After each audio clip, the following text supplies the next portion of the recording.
This is Lightning Power Lunch with Dave Mishkin and Greg Linnelli on Lightning Radio. We just got to stay simple and get pucks in and just work. You know, the team's not going to give us a lot of space, so we just got to stay working. You know, it's another team on the ice, and sometimes it's tough to get pucks deep sometimes when you have a lot of guys on you and maybe on your backhand and whatnot. So, you know, that's what they're known for is, you know, their aggressive style, and they got us there in the second half of that second. So, you know, for us, we just got to regroup and, you know, bring the positives and go into Philly and do a more complete game. Yeah, more complete game. That's fair. Mm-hmm. You're down with that. You don't like the full 60, but more complete game. I'm going to write a book.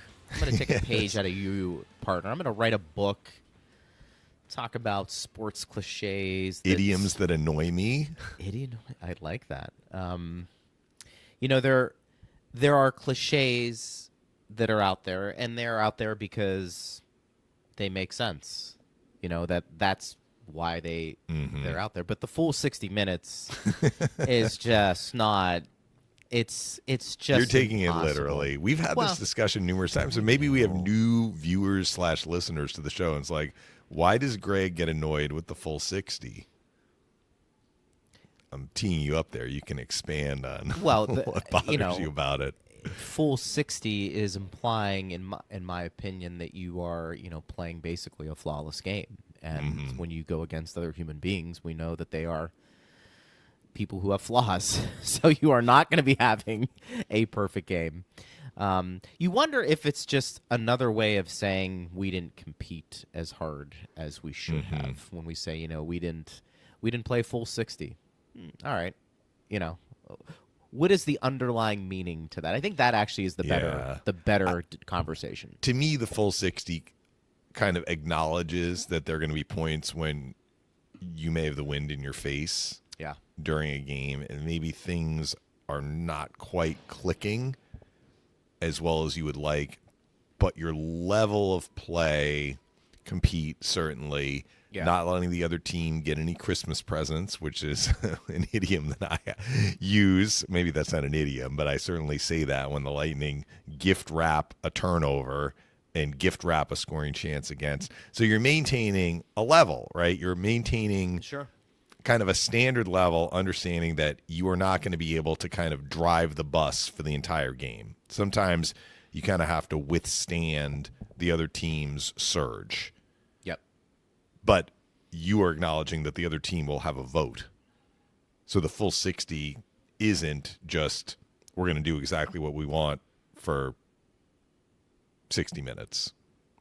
That very rarely happens. Yeah, you know, when it does, I actually remember them. That's how rare they are. Yeah. You know, I can remember a few instances where, and I think I've detailed the clinching game that the Penguins had. I think you're going to talk about the Lightning. Well, the Lightning too, but the clinching game that Pittsburgh had, this was really the first time I was like, wow, was when they beat the Red Wings, and that was the game Max Talbot scored 2 goals. I mean, if you go back, I don't think the Penguins took a penalty.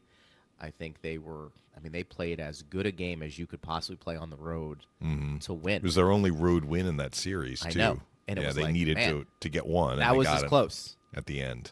That was as close, for sure. So that one, like, wow, that really stood out. I feel like the Lightning have had a few.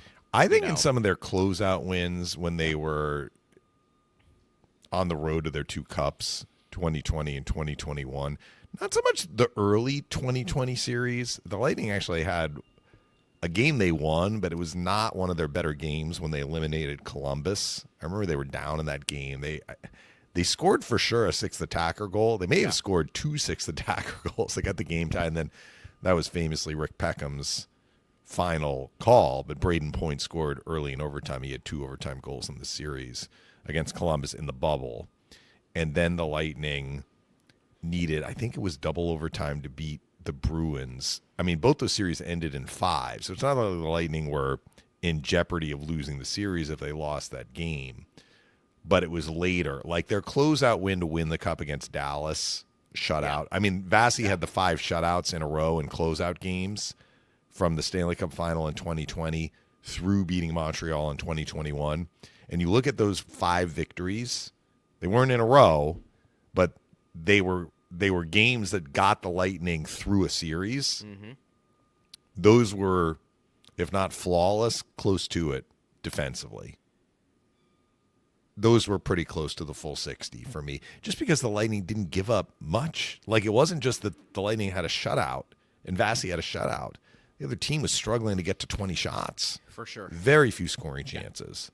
And I think that's a mark of a good team when you can, and here's another cliche, save the best for last. I mean, that's when you kind of put things together. Because I do think what makes the regular season in many ways different from the postseason in hockey, and we talk about this often, I think you do have to pace yourself.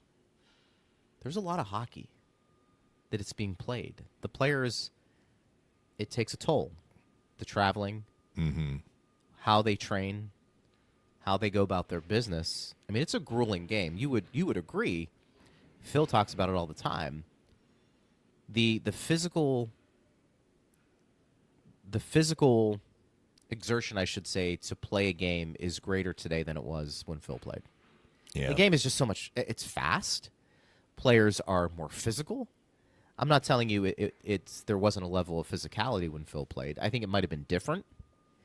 You know, somebody looked at you wrong. You got to stick to the you-know-what, and it was like, okay, that was fine. But guys are flying at a very high speed. Phil was never – I mean, Phil had endurance. Yeah. Phil paced himself on the ice, and this is Phil saying this. I'm repeating what Phil has said to me, to you, to the audience, if they happen to hear him say it. But I think Phil would have been happy to play 40 minutes in a 60-minute game. Yeah. You know, today that would just be impossible. That's not possible. Yeah. That's not possible. So you do have to pace yourself throughout an 82-game season, which is why I think we see some of these peaks and valleys, which is why we see a game where maybe the compete level isn't as high. I mean, it's hard. I don't know what else to say. I think this is something that, and by the way, the Lightning in Philadelphia. Yeah. Is there a game? Okay. I wasn't we sure. are kind of sort of pre-taping. We are pre-taping, but the Lightning have an earlier skate today, so we are on. They should be taking the ice in about 30 minutes, and I expect a full skate because they had the day off yesterday. Cam Atkinson recalled. Yep. His former team. I mean, not quite the same as Columbus being his former team, but it's his more recent former team, the Flyers, and he was very close with a lot of these players on the Flyers, although the team that he was on, even as recent as last year, like the Flyers made some moves. They made a handful of moves. They had a double trade, like we talked about Mikko Rantanen.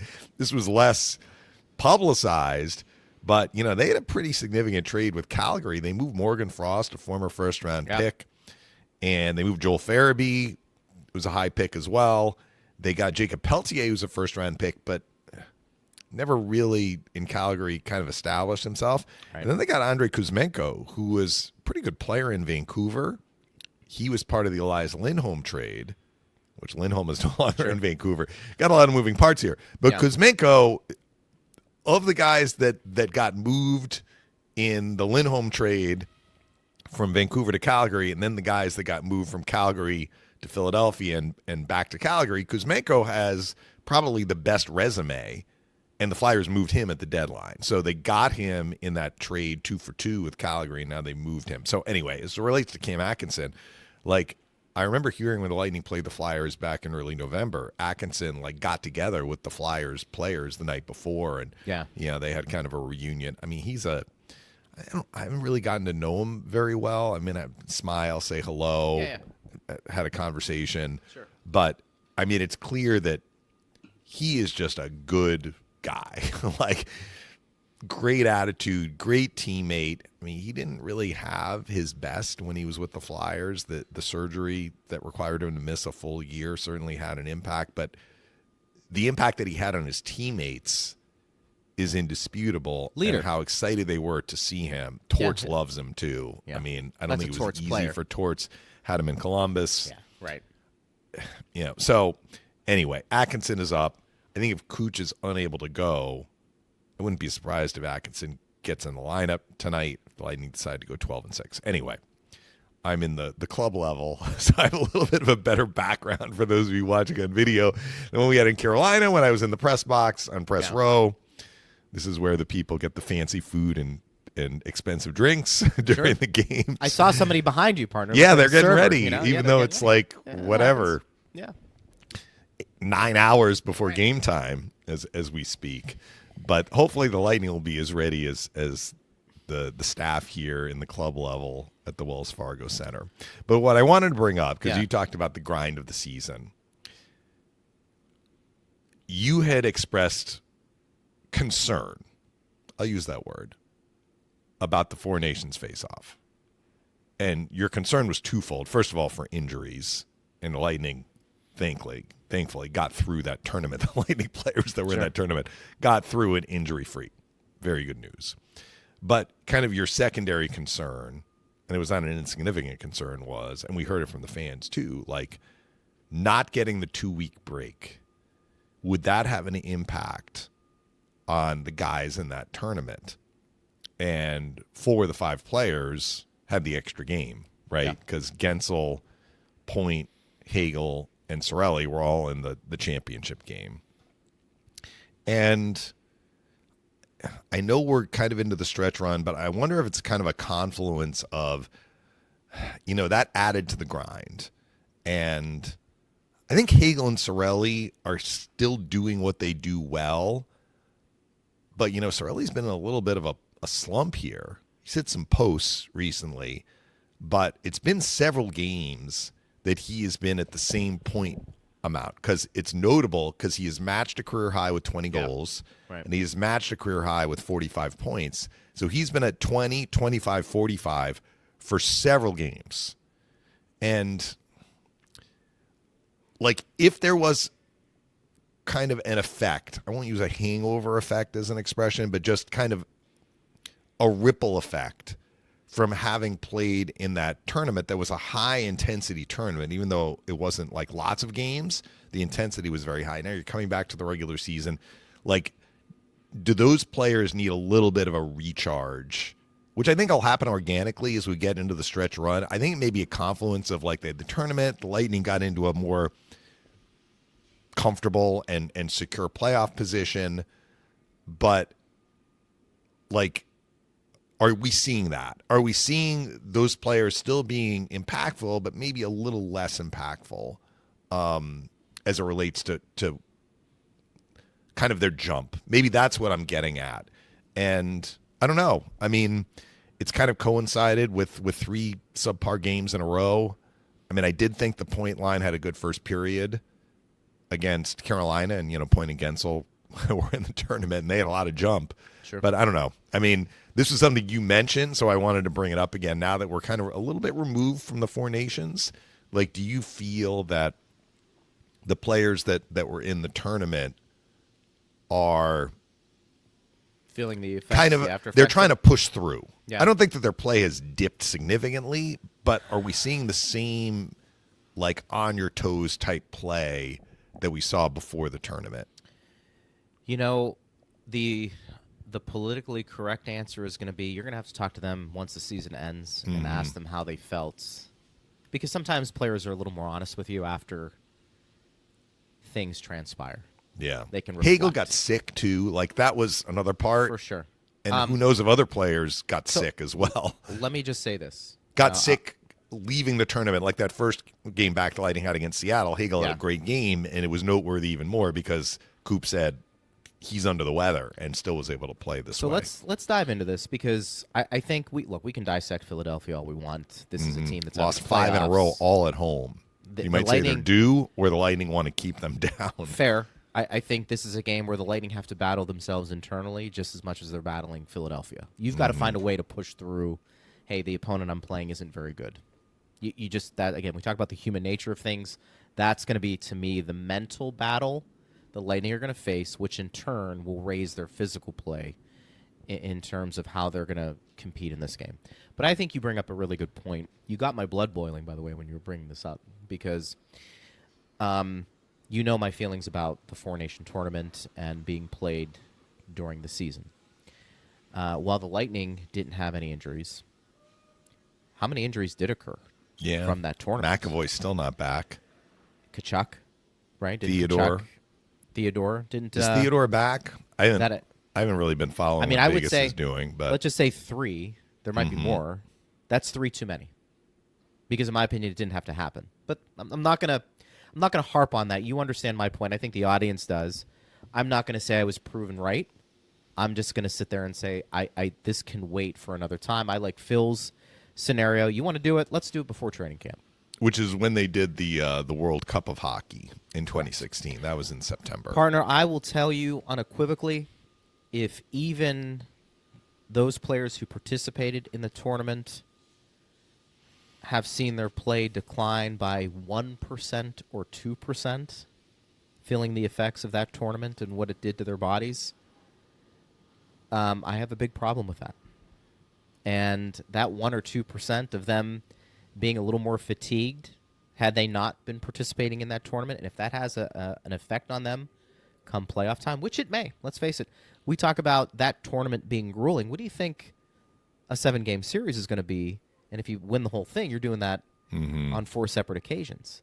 So I actually, to be fair, I have looked at the play of Hagel and Cirelli and Gensel and Hedman, and maybe I'm just looking at it more so.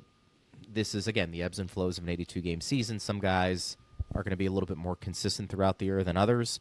But if they have a dip in their play a little bit production-wise, I'm not going to be completely alarmed. However, I think we do have to acknowledge, are they potentially, I don't want to say struggling, but not as consistent right now coming out of that tournament because of how grueling it was? I think that's a fair question to ask. I don't know if we will ever truly get the right answer until after the season.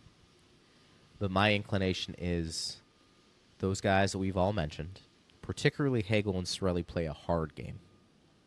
I mean, right, they're going back and forth. They play with pace. There's a physical element to what they do, and you exert a ton of energy. Victor Hedman also plays a lot of minutes. I am concerned about that. I am concerned about those 4 players specifically, and what does it mean for them production-wise in the playoffs? And I think that's I think it's fair to ask because of how intense that tournament was and how intense the regular season is, and then the playoffs. So I think it's fair. They're gonna say it had no bearing on it, and I acknowledge that. I think there are benefits for the players who played in the tournament. I do. I mean, I think particularly for the 3 Canadian players that won, I think that there's a benefit to that.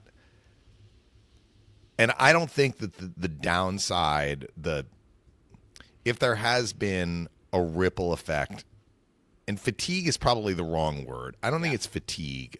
Maybe it's wear and tear and kind of having to leave a really high emotion, high intensity tournament and then come back to the regular season is a bit of an adjustment.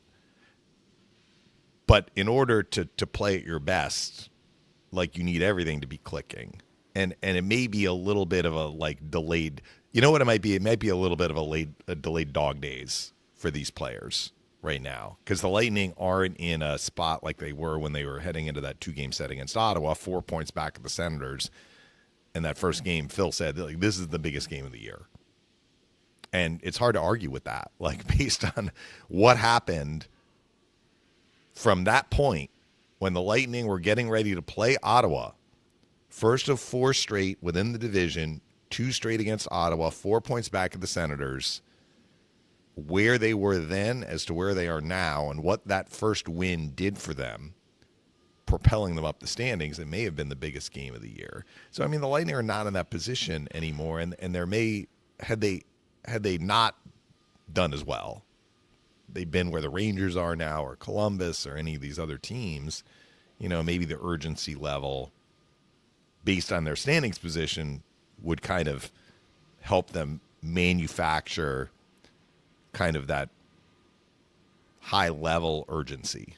And maybe that's and not have them feel like they're in the dog days. I don't know if they're in the dog days or not. What I will say is, the Lightning have had some practices since the 4 Nations face-off.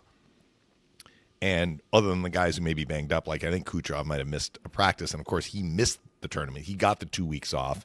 And, he's been dealing with something, clearly, maybe several things, like one thing, and then he got better, and now it's another thing because he missed the 3rd period the other night. But what you have noticed, Greg, is that the players that played in that tournament have been given the day off. So, I mean, it's not even reading the tea leaves. It's clear that, the Lightning are trying to say to these guys, get a rest day. Practicing is less important than you having the day off, and get that battery recharged. And maybe we're looking at a battery that you want to be at 100%, or maybe the reality is 90% because we're into the season 60 some odd games, and maybe they're at about 75%, right?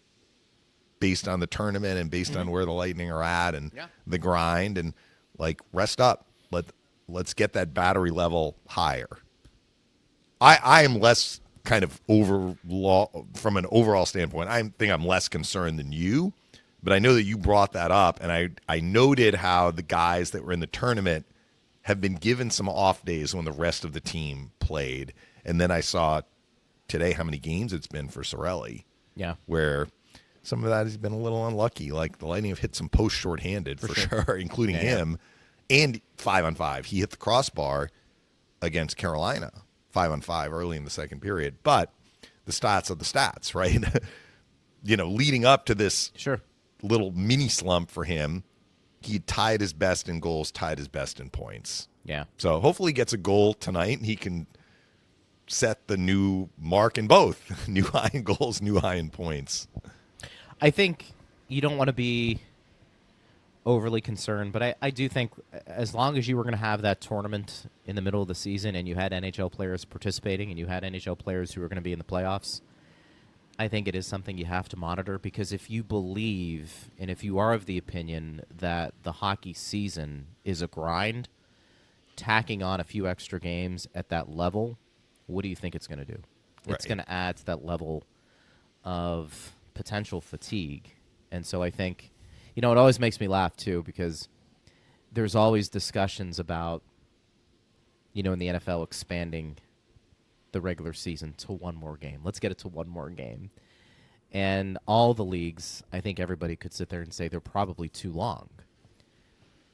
At the same time, they always talk about player injury and player safety. Well, what's the one way to counter that is to expose them even more to these tournaments and more games, and you're putting a lot of pressure on bodies, and they do break down.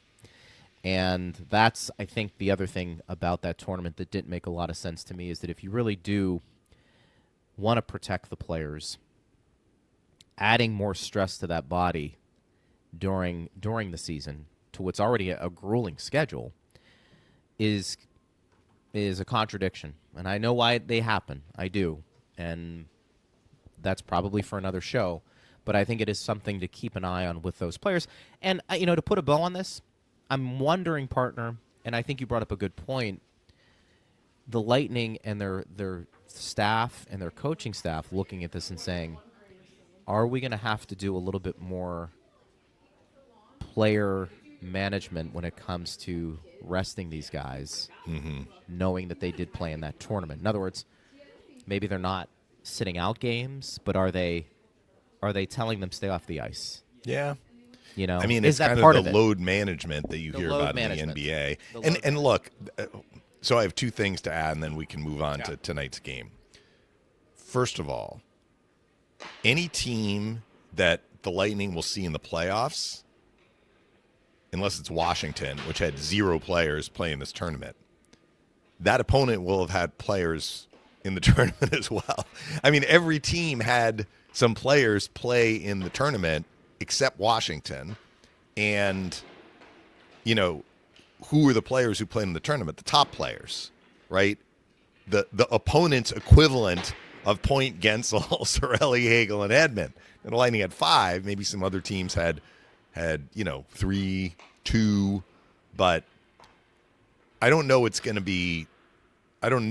going to be like a significant disadvantage for the Lightning if this does prove to be a little bit of an issue. That, they had this extra tournament.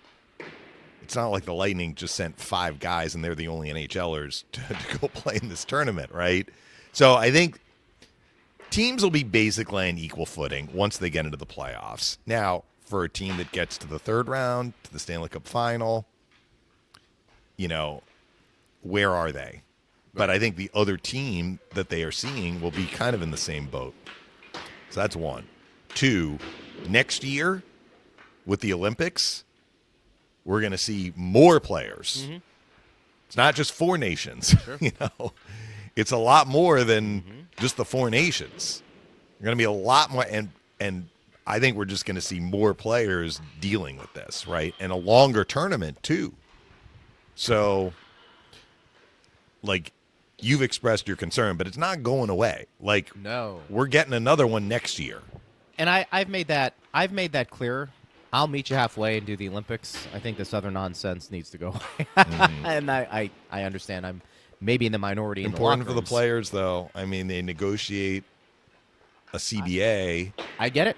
And this is almost a line in the sand, if that's the right word, or a line in ink. Unless something weird happens, like with I get the it. year that COVID forced a bunch of postponements and Sure. the players were supposed to go and then they couldn't. Like, this is very important to the players, and it was It very is. important to the players who played in this 4 nations face-off based on the quality of the play that we saw. I got to be honest with you. I think for the players, that's who it means the most to. I'm not sure fans care one bit. I mean, they'll watch. Yeah, I don't think we need that 4 nations tournament. We need it. They Right. want to see they want to see their team win a Stanley Cup. yeah. That's what they care about. So I understand negotiations. Some of it's give and take. Some may disagree with that type of negotiation tactic. But if that's what this really came down to, was the players really wanted this. As a fan, I'm not sure how we should feel if your team in the regular season and the postseason is affected by it.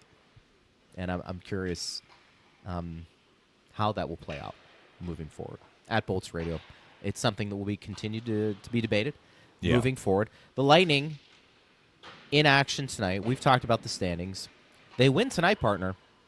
3 points out of first place in the Atlantic Division. The Maple Leafs have 81 points. Well, they're playing they're playing the Panthers tonight. So one of those teams is going to get 2 teams will move points. Right. But the One of those Lightning teams. with a win can gain ground on the team that doesn't win tonight. That is true. That is true. So, an opportunity to move up. There are some important games on the schedule.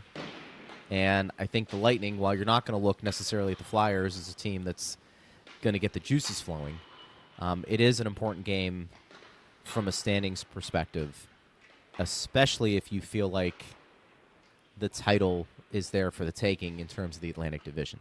And I think we want to continue to see separation within the Eastern Conference for sure. But I do think this is a bigger picture for Tampa Bay this year, and it will be interesting to see if they're able to kind of rebound after a couple of performances that I think by everybody's own admission hasn't been to the Lightning standard. Right. I think, like I told you before, this is more about, I think, the Lightning fighting themselves and getting them ready to play a pretty spirited game and motivating themselves. And then I think if they do that, it shouldn't matter if it's the Flyers, the Senators, or the Penguins they're playing. Usually that level is good enough to earn some points. And I think you need to take advantage of these games on the schedule when you have a team who, yeah, we can make the case they're playing for jobs, and I get that. But, this is also a game where if you can impose your will on the Flyers early and often, this would be a very good scenario for Tampa Bay to pick up 2 points. That's how I'm looking at it. we talk about the wheels coming off. Yeah. I mean, the wheels have kind of come off for the Flyers. They had a huge, based on the opponent, road win in Winnipeg, and they're coming home for a 7-game homestand. And with the win against Winnipeg, like, they were still below the playoff cut line, but they were in the mix, and they were definitely in the mix. And they have not even gained a point so far in the homestand. I actually want to find out when that homestand began. So they beat Winnipeg. I have the wrong team up here. I was looking at the Lightning's game by game. Let me go to the Flyers game by game. So their win against Winnipeg happened on March the 1st. And they were actually, that win gave them a 4-0-1 record in a 5-game span. They come home to start a 7-game homestand. They've played 5 games on the homestand. They've lost all 5 in regulation. They've been outscored 22-8. And it was during that time that the Flyers, they didn't do nothing during the trade deadline I mentioned. They made some moves. They moved Kuzmenko. They've had to call up some guys from the minors. And you just wonder if, like some teams this happens to, once you start falling off and you realize we're not going to make it, there's a little bit of an exhale. Right. And it gets worse and worse and worse and worse. Now, I'm not suggesting the Flyers are going to lose every one of their remaining games. And the other side of it is eventually, like, you get sick of the losing. You're like, it ends tonight. It ends tonight. Yep. We've lost 5 in a row at home. We've been outscored 22-8. We are winning this game tonight. But that requires kind of that internal pushback. And when you're looking at the standings and you're like, we were in this race.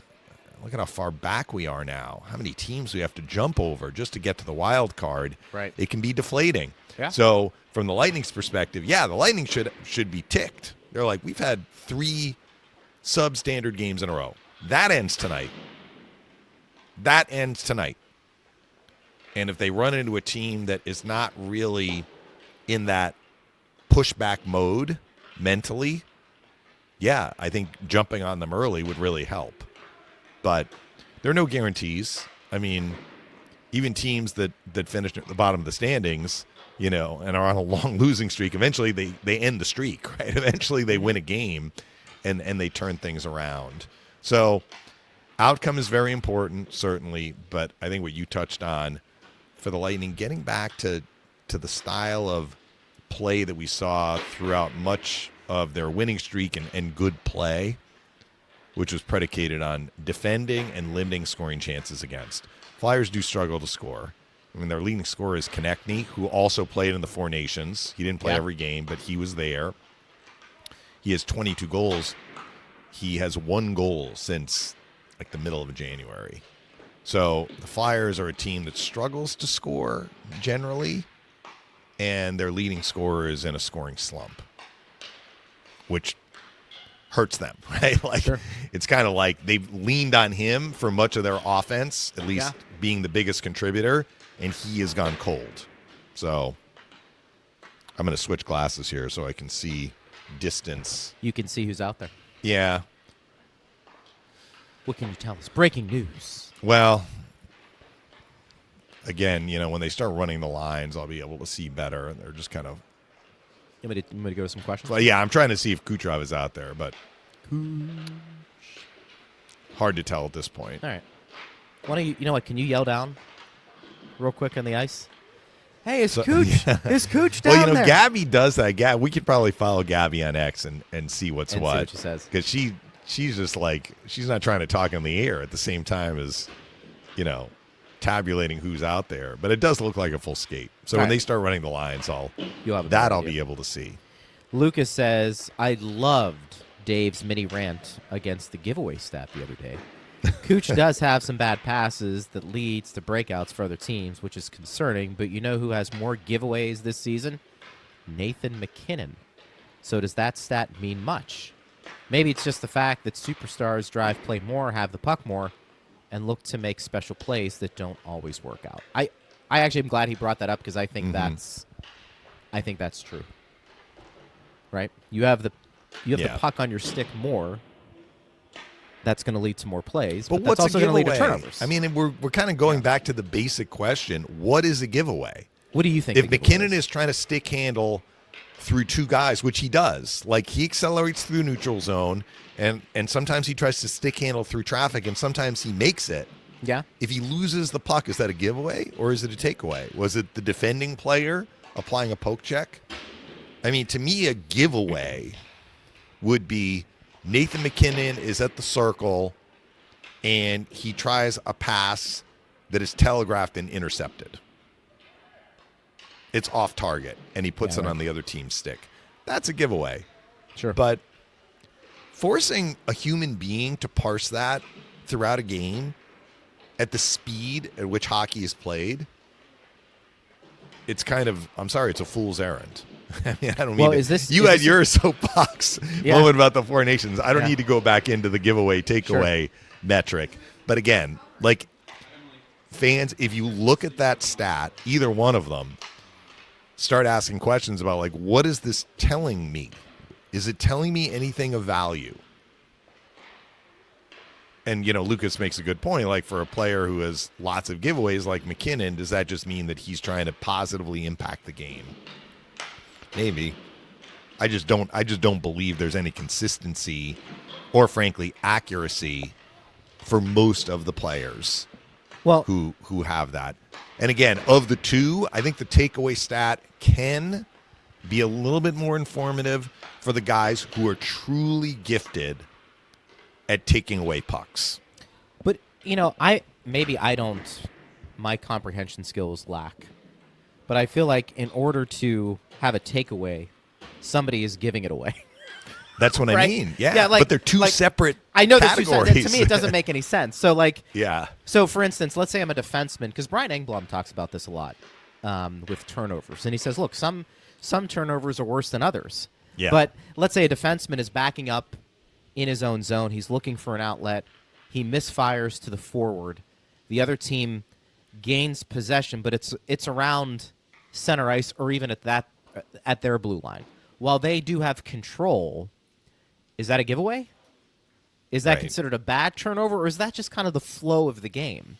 You misfire, sure, the other team has possession, but it's not like it led to an odd man rush. They get the puck back, they kind of reset, and then they try and dump and chase, or however they want to go about it. But I feel like, how many times does that happen in a game, partner, where you just kind of misfire, but the other team doesn't do a ton with it because the puck is out of danger? Now, what about a bad icing?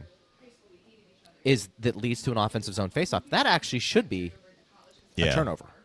Because how many times sometimes icings happen because you're under duress and you just want to get the puck out.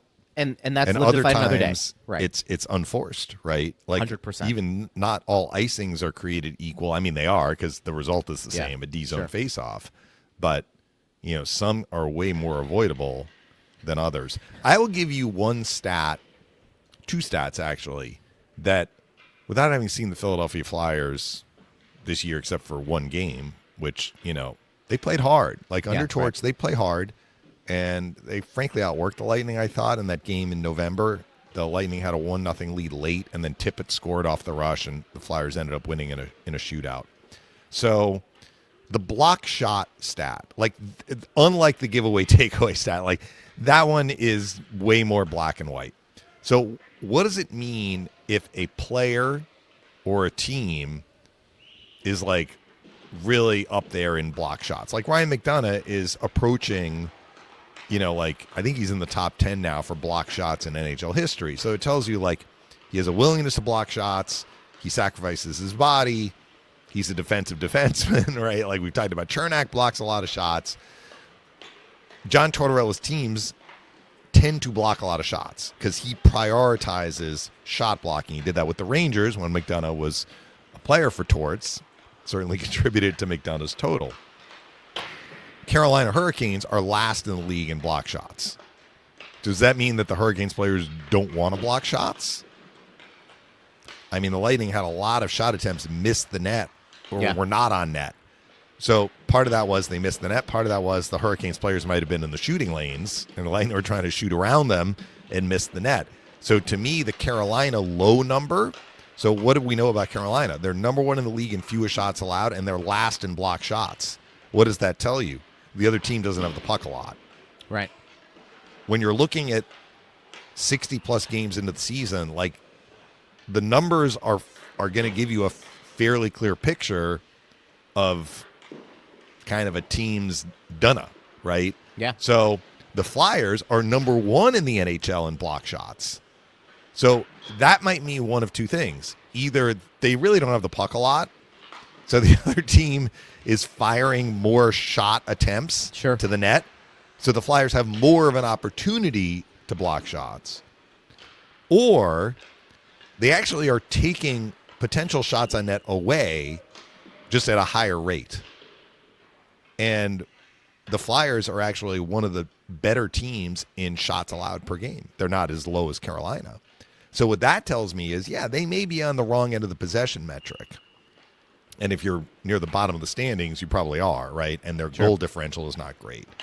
But if they were a high shot allowed team and led the league in block shots, then I would say they've just been playing in their own zone a lot.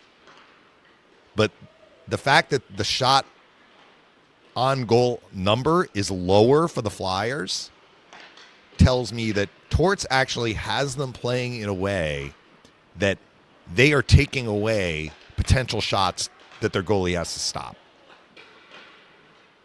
Like, That's a good way to look at it. Yeah, you know what I I'm get it. saying? Like, Sure, it's not. Sometimes the numbers are just based on volume. Like, the other team is just firing. Lots of shots on net. Lots of shots missed the net. Lots of shots blocked.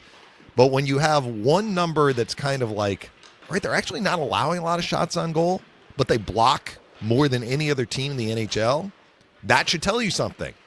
Unlike the takeaway giveaway stat, right? So sometimes these kind of what they call like the real stats, the real-time stats, not real stats, real-time stats. Sure.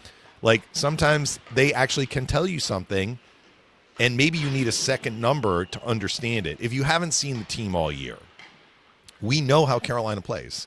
Carolina has the puck a lot when they're going well. It's not surprising that they don't allow a lot of shots, and they don't have to block a lot of shots as compared to other teams. The Flyers, we know John Tortorella coaches his teams to sacrifice the body and block shots. And that is very consistent with what we're seeing from the Flyers, and it is benefiting their goalies because their goalies are seeing fewer shots on net as a result. And what Does that is make their sense? It does. Yeah. The second part of that I was going to ask you, when you take a look at the Flyers, then it comes down to, okay, so what's their save percentage? Right. Are they... Yeah, they're giving up probably too many goals, and because they're not facing a lot of shots, the save percentage isn't great. Right. Or are they leaking in? We some have to some see the stops? quality Yeah, of the shots. That's the thing. Yeah, That's we the have thing. to see like where are these shots coming from?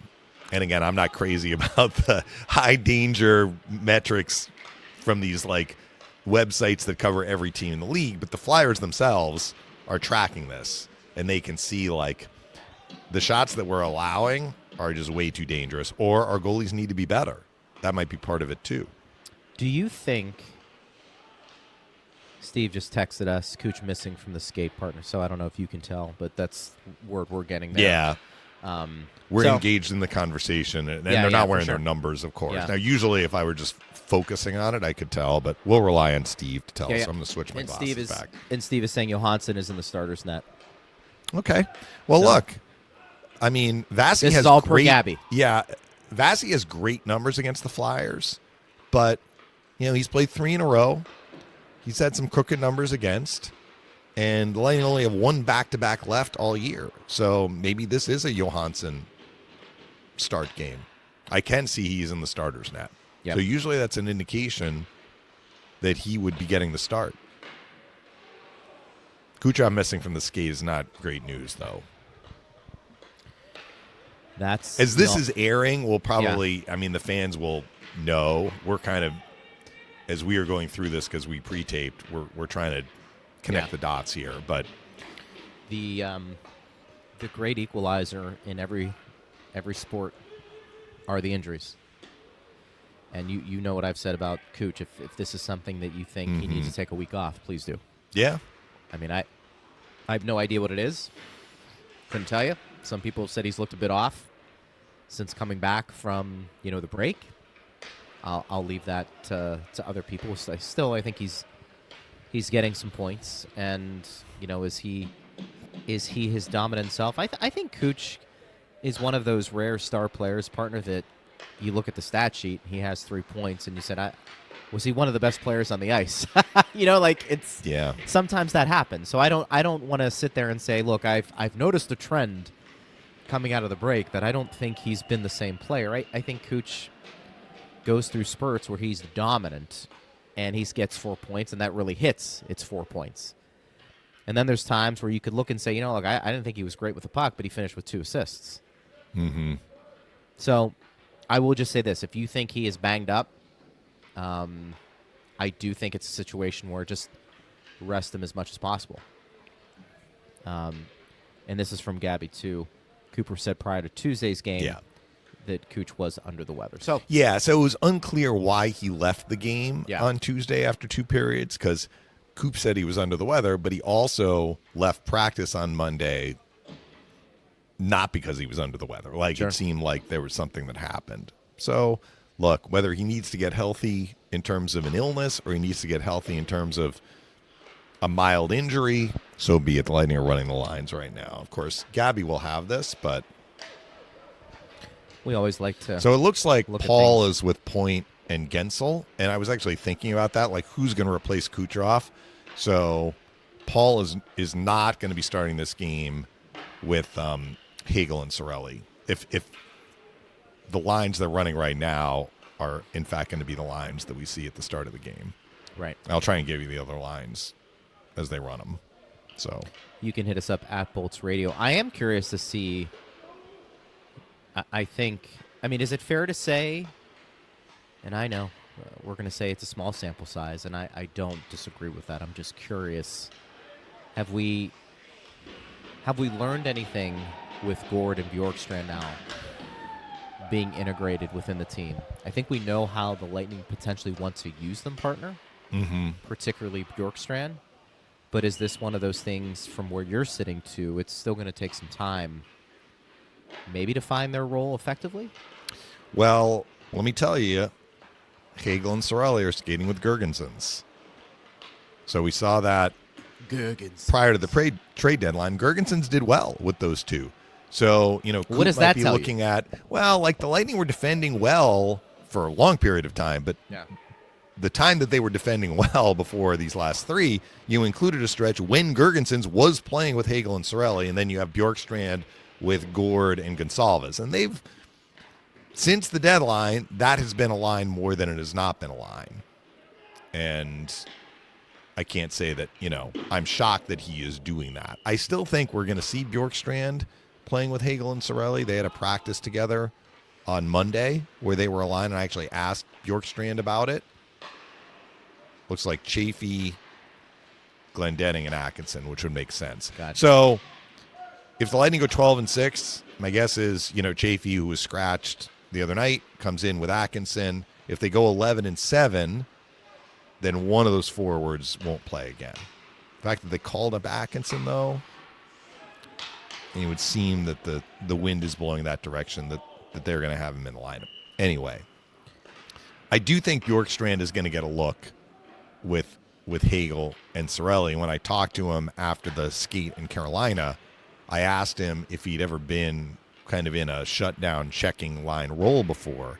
He said actually quite frequently in Seattle. He said, I played not so much this year, but I played a lot with Yanni Gord and Tolvanen, and they were kind of the shutdown line for a couple of years, including the year that they made the playoffs. Remember, they beat Colorado in the first round. So I said, you were seeing McKinnon. He's like, yeah, we were seeing McKinnon when they could get the matchup, right? So he has some experience doing that, and he has some experience doing that with Yanni Gord as his center. So it makes sense that we've seen those two together frequently, let's say, Right. since the trade deadline. And you wonder, too, to maybe the point you made, and this may be me coming up with 2 and 2 and getting 5 rather than the real answer, but you mentioned Cirelli and Hagel and maybe the toll of playing in the tournament. Gergenson's the one thing he can do is an energy-type player. Mm-hmm. Can he elevate that line to a degree, or at least have him do some of the dirty work that Hagel and Cirelli typically do? Not saying that they're going to take Right. a night off, but Gergensen certainly can be the first guy on a puck. And You know? let me just add, these lines as we are seeing them, we're kind of going under the assumption that Kucherov is not in the lineup tonight, which we don't know that yet. Right. So he could be in the lineup and the deck could be shuffled. That's but fair. if Yeah, that's these fair. are the lines, yeah, Gergenson's provided that when he played with Hagel and He Cirelli. can do that. Straight line player, Yeah. in on the forecheck. He got chances Yeah. right, when he was playing with those guys. And, the Lightning don't have last change tonight. I mean, again, the Flyers have struggled to score. They don't have a line like Aho's line or a line with a Pasternak on it. I mean, even though the Bruins were not the same team, that they were prior to the deadline, they don't have a line with a Tage Thompson on it. As I say, Konechny's their leading goal scorer with 22 goals, and he scored 1 goal since mid-January. So maybe the Lightning are just like, let's get back to, without Kucherov, let's just level out the lines here. And I don't know if the Lightning are going to rely heavily on matching. Best they can as the road team. They're just like, you're up, go play. Right. Play the right way, take care of the puck, positionally sound, limit chances. Makes sense. And you don't have to, you always worry, so this is probably the wrong word, but you don't have to worry about a McKinnon or a McDavid or a Pasternak or a player like that on the other side. They're good players, and they're going to work hard. It's kind of like the Boston situation. Don't get outworked. Yeah. But I'm not sure that there's as much of a priority of getting a quote-unquote shutdown line out against this Flyers team. Because if Konechny continues to be in a slump, it's kind of like one line can score just as likely. It's just as likely that one line is going to score as another, right? Are we And based on their work ethic, that would also make sense. Are we comfortable, assuming you think this will play out, the Cirelli line being the shutdown line, but also being maybe even their second line that's going to be counted on to score? We talk about energy and tough assignments. Now, you can make the case, if you're going against the team's best line, what does Cirelli and Hagel do? They can possess the puck. Yep. So maybe they make the other line play defense. I get that. But, partner, to everything you and I have just talked about with Cirelli and Hagel playing intense games and the kind of game they play, maybe that's the bigger question. Are we okay, and I guess who cares what we think to a degree, but is that something to keep an eye on come playoff time if that line is going to be tasked with the opportunity to play hard minutes against the other team's best scoring line while also maintaining they're in your top 6, right? So there's a level of offense you want to get from them. Well, you can have that. I mean, we've talked about that. A shutdown line is capable of being a line that produces offense. I'm just seeing how they're running the power play here, Greg. So it looks like they have Hedman out with Point, Gensel, Bjorkstrand, and I believe it's Hagel. They're at the other end of the ice. So that's power play 1. Power play 2 has Gonsalves, Cirelli, Paul, Gord, and McDonough. So with McDonough on that second unit, that would lead me to believe that Radish may be out tonight. Yeah. Because otherwise Radish would be out on the power play. I think Radish is on the ice. But, again, without knowing for certain, it would seem that that's how the Lightning are going to go tonight with the 12-6 lineup combination, and Radish will have a game to sit out.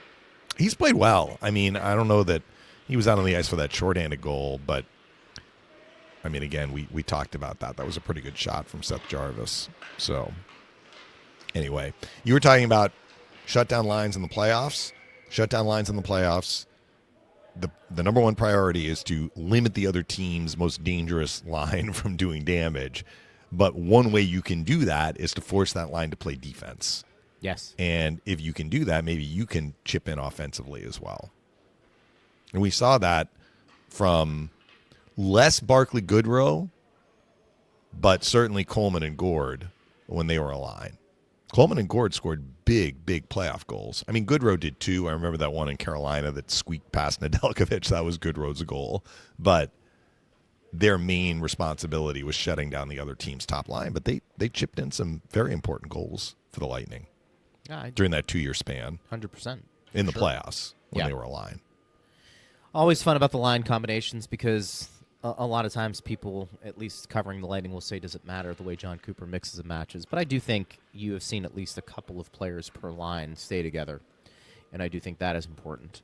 And I do think how they're feeling as the season progresses will be something to monitor. And the mixing and matching, of course, will be also pretty telling. But I think the sooner Bjorkstrand and Gord, can start to feel comfortable in their settings, and maybe they already do, but the level of production that the Lightning want to see, I think we'll get a better feel for how this team will look and really what the lineup potentially could look like from a 12-6, 11-7 standpoint, too. Yeah. As the Lightning kind of march forward. But I think an important game on the road, as you and I have discussed, in terms of the Lightning fighting themselves more so than Philadelphia. But I think an opportunity for 2 points. And if you really do believe this is about positioning and earning a place at the top in the Atlantic Division, these are games that you'd like to see the Lightning win. And I think that's look, fair. the next two are against non-playoff teams. I mean, the Bruins have won a Yeah. couple to kind of get Right. back in the mix, but let's put it this way. I'll be surprised if the Bruins stay in the race based on where their roster is. If they do, good for them. I mean, they have a game. I think they're at Ottawa tonight. That's a big game. Like, if the Bruins beat Ottawa, That's a big game. all right, I stand corrected. But certainly after the moves they made at the deadline, I think the conventional wisdom is that they are going to drop off. Certainly management kind of acted as though, they aren't loading up for a playoff push. They move players out. By the way, power play 2 running now with Radish at the point. So Gotcha. the fact that McDonough got some reps still leads me to believe that the Lightning are going 12-6 without Radish, but Darren is out there, getting some reps too on power play 2. So we'll wait for tonight. It's a But- 7 o'clock start. Yeah, to your point, they have a team well out of the playoff mix tonight, and they have a team on Saturday that is going to have to really have things fall into place nicely for them to get into the playoff mix and get above the playoff cut line. And so, again, these are kind of the sorts of games down the stretch. They can be tricky, but it's that take care of business mentality. Get points out of this game tonight. Stop the bleeding. You've lost 2 in a row in regulation for the first time in almost a month and a half, or maybe a month and a half. I know they had 2 weeks off for the Four Nations face-off, but still, it's been a while since the Lightning have had any kind of a losing streak. Now they have one. Yeah. Try and end it tonight. I will talk to you closer to 7 o'clock when Yes. the puck actually drops between Tampa Bay and Philadelphia. Pre-game's going to be at 6:30 on these airwaves, and then we'll be back at it again tomorrow, recapping the game and looking ahead to the weekend. I will not be go from with there. you tomorrow. I think Eric right, you is were not. That's filling right. in. Yeah, That's I've right. got some family stuff going on in Do the family Boston. stuff. Yeah, doing some college visits. My daughter is going to be heading off to college next year. Hard to believe, right? So Hard yeah, to she's got believe. some decisions coming down later this month into April. So and Yeah. she's applied to some schools in Boston. So Okay. she's on spring break. So we're like, let's take a look at the schools. So Okay. if she gets some good answers, she has a decision to make. She's like, let's see the schools and Yeah. try and make the decision. So thank Options you are good. for carrying the load. Erica's going to fill in, and then I will be obviously on the air on Saturday, and then you and I will be back in the setting on Monday, which is St. Patrick's Day, and it's also the Lightning's home game during the stretch of 7, their only home game where they play the Flyers again. Good luck tomorrow. Yeah. Should be Well, a I'm lot of just fun. I'm just along for the ride. But it's a lot of fun. It's yeah. a lot of fun. Yeah. We'll think about you. I don't Thanks. expect you to tweet the show, but if you do, we'll read it on the air because that's usually what we do. I may listen, but it'll be after the fact. Yeah, I when don't things quiet down a little bit. I don't blame you. Yeah. Thanks to Steve Versnick and Jared Johnson as well. Thanks to you for listening. We always appreciate you guys. I'm Greg Linnelli. You've been listening to Power Lunch on Lightning Radio.